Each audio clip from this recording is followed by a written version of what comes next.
Your brain is the most powerful weapon in the world. Once you put away your phones and your computers and all that we have nowadays, yeah, it's great. We're up to date. But your brain is the only thing you have when you're going through depression, when you're going through hard times, when you're going through death, real life. You can't Google that, man. You're alone. You're alone. You may have a shrink you're going to, you may have a best friend you're going to, but there's 24 hours in the day where you're alone in this brain, and your brain is talking to you in all kinds of ways, and it wants to control you and pull you in these different pockets. If you can't control your own brain and your brain controls you, you got to tell your brain where you want to go and how you want to go and how you want to get there. You got to control it. If not, it's over. What existed for me was, okay, man, how am I going to make this work? And all I knew back then was hard work. The only way anything gets accomplished. That's all I heard back in those days. You gotta work hard. You gotta work hard. I'm not getting I can't get this paragraph. I can't remember what the f***'s in this paragraph to pass this test to get in the military. Read again. Still not getting it. Read again. But if you're not getting it, write it out. And that's how I started learning. Okay, well, I gotta write out everything I do. And then write it out again, and write it out again. And guess what happened? I got it. I got it. I can't swim. I'm negative buoyant. Go back again. I can't swim. Go back again. Go back again. Go back again. I got it.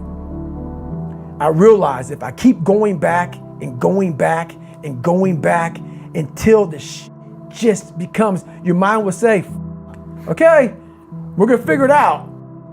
Because he is not going to stop. It's not like I'm gonna try one more time. No, it's just like alarm clock goes off, boop, we're going back. I can't read right, we're going back. I gave myself no way out, and my mind realized that. They said, okay, we're gonna adapt and overcome now. Like a lot of people say, trying hard. Your mind knows, man. It knows this guy's bull. Me, man, this guy's lying. There's no truth behind it. When I was in Navy SEAL training, people go, how were you there for 18 months? The program was only 6 months long. You were in 3 hell weeks in 1 year. No one's ever done that. How did you do that? I talk about the new norm. When I lived in a $7 a month place when I was growing up for a short period of time, I loved it. I didn't know any different. That was my norm. Once we moved out of that place, we moved to a $236 a month place. I was like, I never want to go back to that little piece of shit. But if you go back to that $7 a month place and you realize this is where I live, this is all I got, your mind says, roger that, this is home. So when I was going through Navy SEAL training for 18 months and going back through all the hard parts over and over again, I told myself after the first time, I knew it was gonna be a long journey there. My body was breaking down. It was just how it was going on. I said, you know what? This is my new norm. So my mind said, it's like going to work.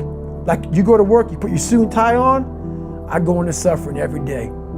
Every day, suffering, being broken, duct taping my feet up, stress fractures, shin splits, being broken. This is my new norm. And your mind says, if we're not broken, this ain't normal. We gotta be broken. So then your mind starts to get tougher and tougher and more callous. People go, how did you run on broken feet? Broken shins. My mind knew this is how we operate. We're in Navy SEAL training. This is what we are. I became hell. And that became my new norm. I gave myself no way out. There was nothing outside these walls of hell. Nothing. I love God, but for a short period of time, I became the devil because that was hell. I became the boss, the owner, the CEO of Navy SEAL training. That was my mindset. And that's how you get through things. You immerse yourself in wherever it is, and you become that. You become that and give yourself no way out. When I was 297 pounds and I was fat as hell trying to be a Navy SEAL, the scariest thing in the world to me, even to this day, was that could have been the rest of my life. I thought then I was trying hard. That's the scariest thing in the world. I thought then 297 pound, working for Ecolab, spraying for cockroaches, making $1,000 a month. I thought that was me at my 100% potential. Come to find out, a few years later, I wasn't anywhere near that. 106 pounds less, graduated Navy SEAL training, went on to do all these other things. Looking back on that, that was me trying hard. That's why people gotta understand, what is in us, we have no idea until we start trying hard. And I mean really trying hard, where you're obsessed with, hey, this is my new norm. My new norm is that, wow, this isn't always fun. It's not always meant to be fun. And that's when you know you're trying hard. People hear my story and think this guy is sadistic. I realized how the brain works. I figured out how the brain works. I'm a scared kid, and that's what gives me so much power. I had no foundation, and I built this off of just researching the mind. The feeling you get is basically invincibility. You realize that you can't do it all the time.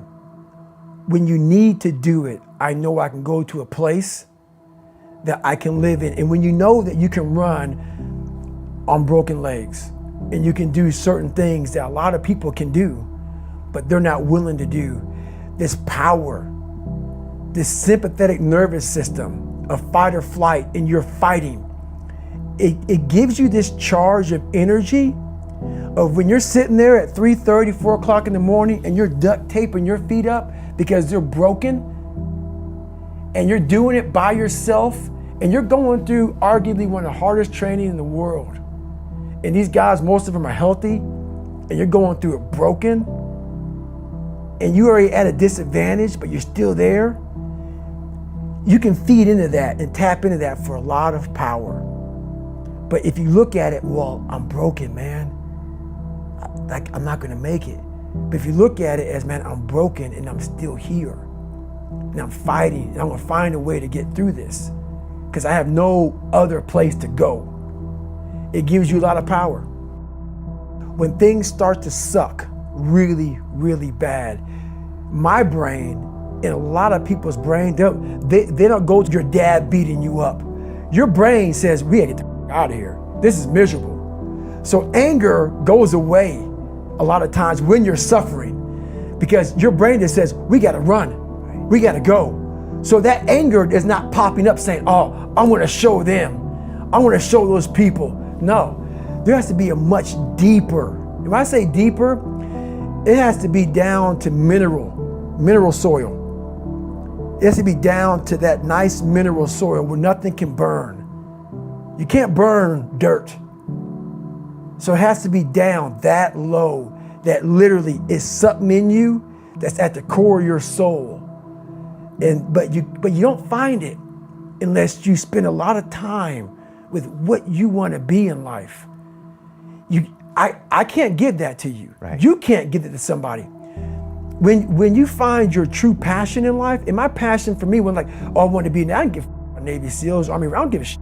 I want to serve my country. I want to be someone that I'm proud of.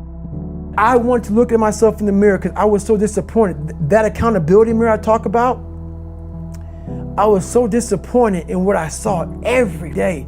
I wanted everybody to love David Goggins. And a lot of people did. I didn't love myself. But I knew a lot of us want to find peace first. So people say, man, you always talk about this suffering and pain and I'm at peace right now because I went through that. Right? You don't find peace first.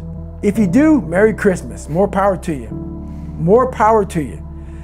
I found peace on the opposite end of finding myself.